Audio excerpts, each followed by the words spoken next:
The style of David Foster Wallace defies description in an age where the novel is constantly threatened by the my horn-holding video for the day. advancement. He put it back on the map with his mammoth work, Infinite Jest.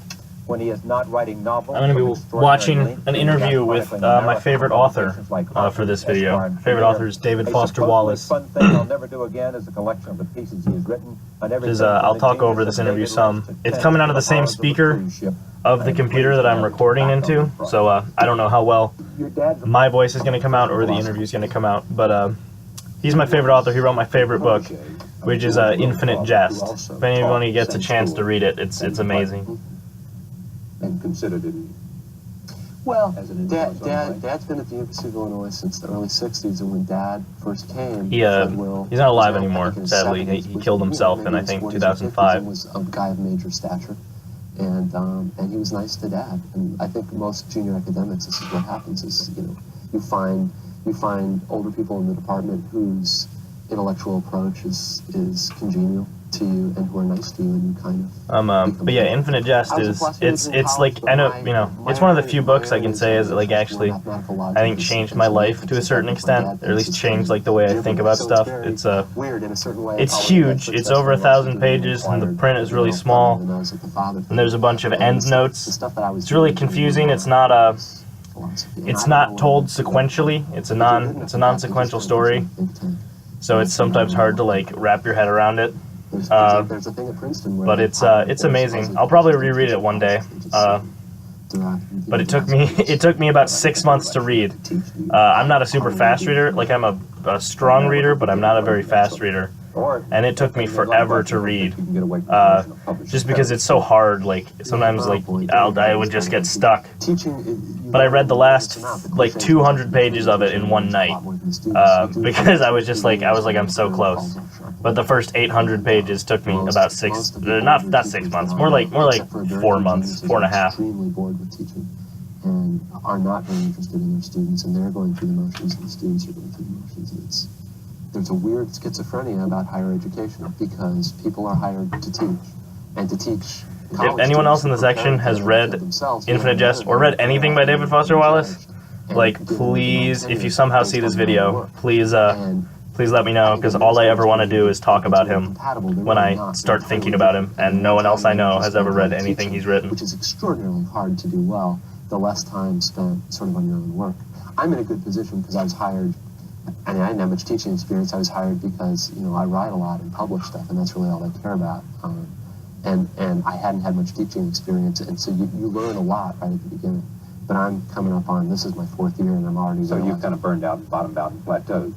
So all you students. I think I think I've developed an aesthetic, or I've developed a position, and I find myself saying this year the same thing I said last year, and it's a little bit horrifying. I got very lucky and got a grant, so I can take next year off as an unpaid leave, and I don't really have to confront the decision. And so what would you do with that year? I will, if past experience holds true, I will probably write an hour a day and spend 8 hours a day biting my knuckle and worrying about not writing. Worrying about not writing. Not worrying about what to write. Right. Yeah. Worrying about not writing. Concutation. Respect means a lot to you. Sort of sense that I'm taken seriously and respected for my work. You can read this in my face? Yeah. I can read it in terms of what's been written about you and what you've said. He's like really like kind of introverted, kind of nerdy guy, but just like when you hear him talk, you can just tell how frickin' smart he is. Ambivalence about, or was, I guess. The reception that Infinite Jest got, because every writer dreams of having a lot of attention.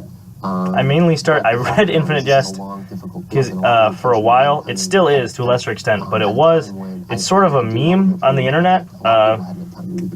If you go on the literature board of 4chan, it was a huge meme for a while. It's lessened now, but for a long time it was like a big. The book was just sort of a meme that like, you should read it basically, and I was just like so intrigued by that, and just I'm pretentious enough that I wanted to read a huge book. My copy is actually duct taped together because it's a paperback, and I carried it around so much, and it's so big that it started to tear up. It's so good. you never got to interview David. Well, I said from the outset, there's a reason they let me on the set of all the other journalists, is I was the only one who said he did not, in fact, want to interview David Lynch. Go observe David Lynch. I found, you mean why did I not want to interview him? Or No, why did I but want well, why was David Lynch interesting to you as the subject of a He's talking about David Lynch, the director right now. The number of Who's a director I really like as well. Film directors who get national distribution in this country who are truly interesting as artists is very, very small, and Lynch was one of them for me. I've been interested in Lynch's films for a long time, and actually in grad school, I think there's a thing about this in the essay. Blue Velvet came at a time for me. Blue Velvet's a really good movie. When If you haven't seen it, it's awesome. I needed to see it, and it helped me a lot in my own work. And Blue Velvet and Eraserhead are Eraserhead, two David Lynch movies, and they're both really awesome. And I find him instructive and useful to think about. Did you like I feel it? weird like talking over him. I've not But I don't seen even know if you guys I've can hear him. seen the rough cut of Lost Highway or scenes. They let me go in and sit in what I believe to be David Lynch's personal editing chair. Yeah, And you look sat at there. on the little monitor and see, which was the thrill of Yeah, my like life. 4 minutes left. This is not bad. It's But very I've been on relaxing, this tour, almost. and even Like, though I'm still I've stressed experienced, because my arms are hurting, but it's terrified because there's a big a very part of this relaxing that thing to talks watch. about it. If indeed the movie is nothing like that, looking at When he was here, I asked him about what was Lynchian, and I took that right out of your piece. and I'm sure he just looked at you and blinked very slowly. Well, he didn't have a great answer because I don't think he thinks that way. He obviously doesn't think that way.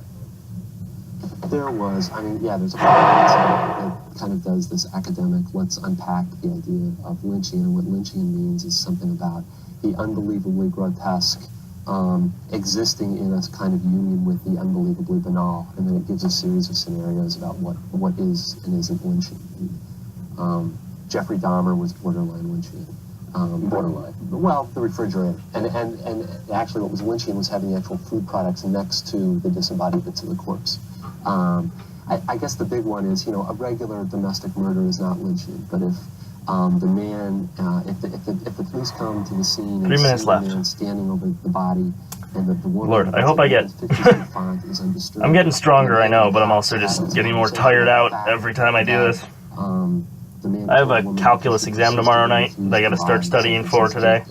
I started studying for it last night, but I gotta do well on it. It's like Calculus 2 is the class they use at Clemson basically to make people quit.